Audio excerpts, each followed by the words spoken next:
والمحصنات من النساء إلا ما ملكت أيمانكم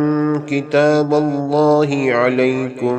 وأحل لكم ما وراء ذلكم أن تبتغوا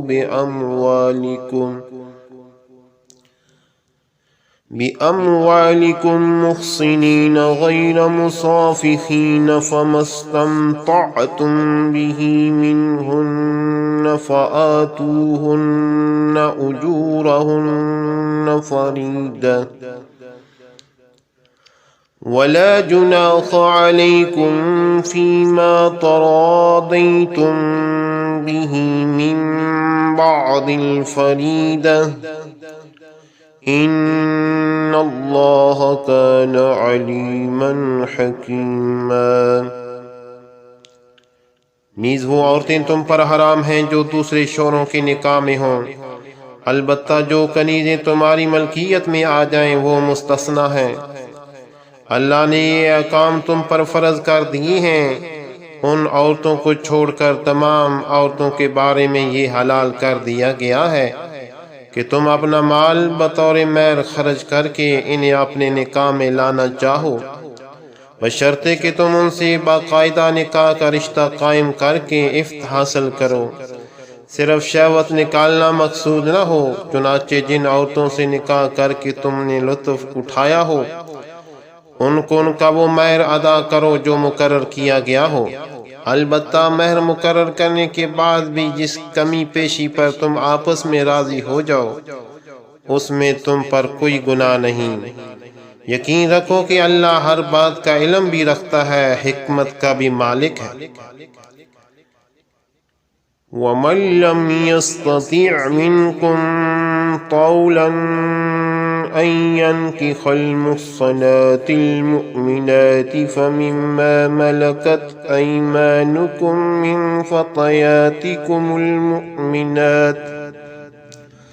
وَاللَّهُ أَعْلَمُ بِإِيمَانِكُم بَعْضُكُم مِّن بَعْضٍ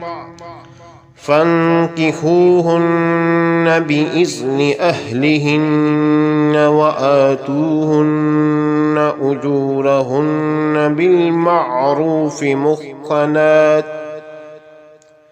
بالمعروف محصنات غير مصافحات ولا متخذات أخدان فإذا أحصن فإن أتين بفاحشة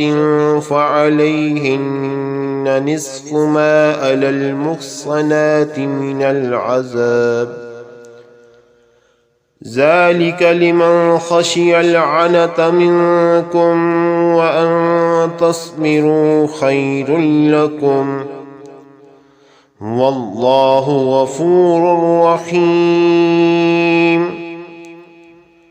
اور تم میں سے جو لوگ اس بات کی طاقت نہ رکھتے ہوں کہ آزاد مسلمان عورتوں سے نکاح کر سکیں تو وہ ان مسلمان کنیزوں میں سے کسی سے نکاح کر سکتے ہیں جو تمہاری ملکیت میں ہوں، اور اللہ کو تمہارے ایمان کی پوری حالت خوب معلوم ہے۔ تم سب آپس میں ایک جیسے ہو، لہٰذا ان کنیزوں سے ان کے مالکوں کی اجازت سے نکاح کر لو اور ان کو قاعدے کے مطابق ان کے مہر ادا کرو، بشرطے کہ ان سے نکاح کا رشتہ قائم کر کے انہیں پاک دامن بنایا جائے، نہ وہ صرف شہوت پوری کرنے کے لیے کوئی ناجائز کام کریں اور نہ خفیہ طور پر ناجائز آشنائیاں پیدا کریں۔ پھر جب وہ نکاح کی حفاظت میں آ جائیں اور اس کے بعد کسی بڑی بے حیائی یعنی زنا کا ارتکاب کریں تو ان پر اس سزا سے آدھی سزا واجب ہوگی جو غیر شادی شدہ آزاد عورتوں کے لیے مقرر ہے۔ یہ سب یعنی کنیزوں سے نکاح کرنا تم میں سے ان لوگوں کے لیے ہے جن کو نکاح نہ کرنے کی صورت میں گناہ میں مبتلا ہونے کا اندیشہ ہو، اور اگر تم صبر ہی کیے رہو تو یہ تمہارے لیے بہت بہتر ہے،